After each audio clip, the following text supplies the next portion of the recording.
தலைப்புச் செய்திகள். Ebola virus தொற்று பரவல். காங்கோ, உகாண்டா, மேற்கு சூடான் நாடுகளில் அவசரகால நிலையை அறிவித்தது உலக சுகாதார நிறுவனம்.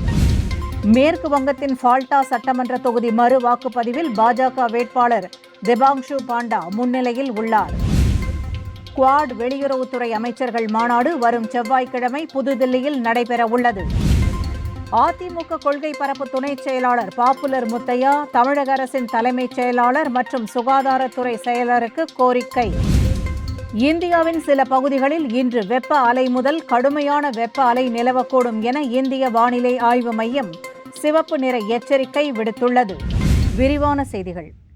காங்கோ, உகாண்டா, மேற்கு சூடான் ஆகிய நாடுகளில் எபோலா வைரஸ் தொற்று பரவல் அதிகம் காணப்படுவதால் அந்நாடுகளுக்கான பயணம் மேற்கொள்வதை தவிர்க்க வேண்டும் என்று குடிமக்களுக்கு இந்தியா அறிவுறுத்தியுள்ளது. மேலும் தற்போது அந்நாடுகளில் தங்கியுள்ள இந்தியர்கள் அந்நாடுகளின் சுகாதாரத்துறை அறிவுறுத்தல் படி நடந்து கொள்ளவும் அறிவுறுத்தப்பட்டுள்ளது. இந்தியாவில் தற்போது எபோலா வைரஸ் தொற்று இல்லை என மத்திய அரசு தெரிவித்துள்ளது. காங்கோ நாட்டில் இதுவரை 204 பேர் உயிரிழந்ததாகவும் 867 பேருக்கு அறிகுறிகள் இருப்பதாகவும் அந்நாட்டு சுகாதார அமைச்சகம் தெரிவித்துள்ளது. அந்நாடுகளில் எபோலா வைரஸ் தொற்று பரவுவதை அடுத்து உலக சுகாதார அமைப்பு அவசரகால நிலையை அறிவித்துள்ளது.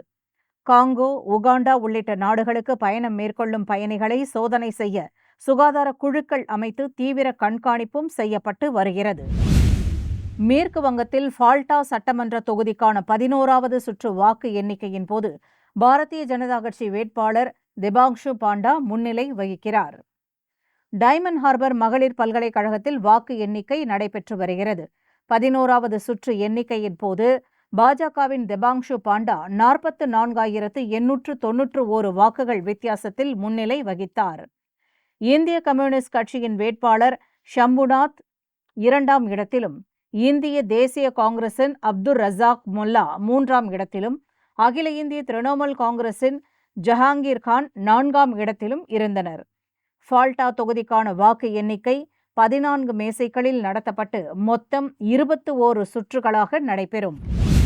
இந்தியா, அமெரிக்கா இடையேயான நட்புறவு உலக அளவில் முக்கியத்துவம் வாய்ந்ததாக உள்ளது என வெளியுறவுத்துறை அமைச்சர் ஜெய்சங்கர் கூறியுள்ளார். 4 நாள் பயணமாக இந்தியா வந்துள்ள அமெரிக்க வெளியுறவு அமைச்சர் மார்க்கோ ரூபியோவுடன் அவர் இன்று புதுதில்லியில் நடத்திய பேச்சுவார்த்தையில் இரு நாடுகளின் உறவுகளை மேம்படுத்துவது, உலகளாவிய பிரச்சினைகளில் இரு நாடுகளின் ஒருமித்த கருத்துகள் ஆகியவை குறித்து விவாதித்ததாக தெரிவித்தார். இந்த பேச்சுக்கள் ஆக்கப்பூர்வமாக அமைந்ததாகவும் ஜெய்சங்கர் தெரிவித்தார். குவாட் வெளியுறவுத்துறை அமைச்சர்கள் மாநாடு வரும் செவ்வாய்க்கிழமை புதுதில்லியில் நடைபெறவுள்ளது.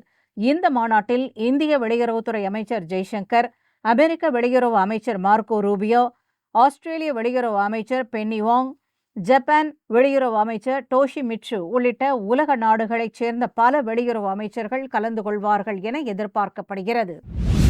அதிமுக கொள்கை பரப்பு துணைச் செயலாளர் பாப்புலர் முத்தையா தமிழக அரசின் தலைமைச் செயலாளர் மற்றும் சுகாதாரத்துறை செயலருக்கு கோரிக்கை விடுத்துள்ளார். கடந்த 2014ஆம் ஆண்டு முன்னாள் முதலமைச்சர் ஜெயலலிதாவால் தொடங்கப்பட்ட அம்மா மருந்தகங்கள் 2021 தமிழக சட்டமன்ற தேர்தலில் மு.க.ஸ்டாலின் தலைமையில் திமுக ஆட்சி வந்தபோது முதல்வர் மருந்தகம் என பெயர் மாற்றப்பட்டு மு.க.ஸ்டாலினின் புகைப்படங்கள் வைக்கப்பட்டிருப்பதாகவும், அவற்றை அகற்றிவிட்டு புதிய முதலமைச்சர் விஜயின் புகைப்படங்களை வைக்க வேண்டும் என தமிழக அரசின் தலைமைச் செயலாளர் மற்றும் சுகாதாரத்துறை செயலாளருக்கு அதிமுக கொள்கை பரப்பு துணைச் செயலாளர் பாப்புலர் முத்தையா கோரிக்கை விடுத்துள்ளார்.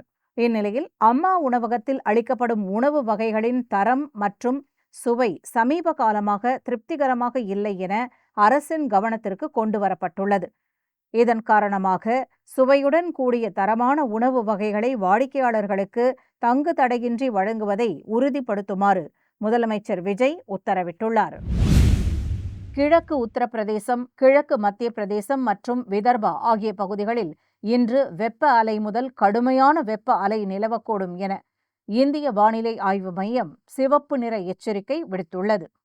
அடுத்த 5 நாட்களுக்கு உத்தரப்பிரதேசம், மத்திய பிரதேசம், விதர்பா, பஞ்சாப், ஹரியானா, சண்டிகர் மற்றும் டெல்லி ஆகிய பகுதிகளில் ஆங்காங்கே வெப்ப அலை நிலவக்கூடும் என்றும், அடுத்த 3 நாட்களுக்கு இந்த பகுதிகளில் கடுமையான வெப்ப அலை நிலவக்கூடும் எனவும் வானிலை ஆய்வு மையம் தெரிவித்துள்ளது. அடுத்த 2-3 நாட்களில் தென்மேற்கு பருவமழை, தென்மேற்கு மற்றும் தென்கிழக்கு அரபிக்கடலின் மேலும் சில பகுதிகள், குமரி பகுதி, தென்மேற்கு, தென்கிழக்கு மற்றும் கிழக்கு மத்திய வங்காள விரிகுடா மற்றும் அந்தமான் கடலின் எஞ்சிய பகுதிகளுக்குள்ளும் மேலும் இது முன்னேற சாதகமான சூழல் நிலவுவதாக இந்திய வானிலை ஆய்வு மையம் தெரிவித்துள்ளது. அசாம், மேகாலயா, துணை இமயமலை, மேற்கு வங்காளம் மற்றும் சிக்கிம் ஆகிய பகுதிகளில் இன்று ஆங்காங்கே கன முதல் மிக கனமழை பெய்யக்கூடும் என அந்த வானிலை ஆய்வு மையம் மதிப்பிட்டுள்ளது. அந்தமான் மற்றும் நிக்கோபார் தீவுகள், அருணாச்சல பிரதேசம், கேரளா, மாஹே, லட்சத்தீவு, நாகாலாந்து, மணிப்பூர், மிசோரம், திரிபுரா, தமிழ்நாடு, புதுச்சேரி மற்றும் காரைக்கால் ஆகிய பகுதிகளில் பகல் நேரத்தில் கனமழை பெய்யும் என இந்திய வானிலை ஆய்வு மையம் கணித்துள்ளது.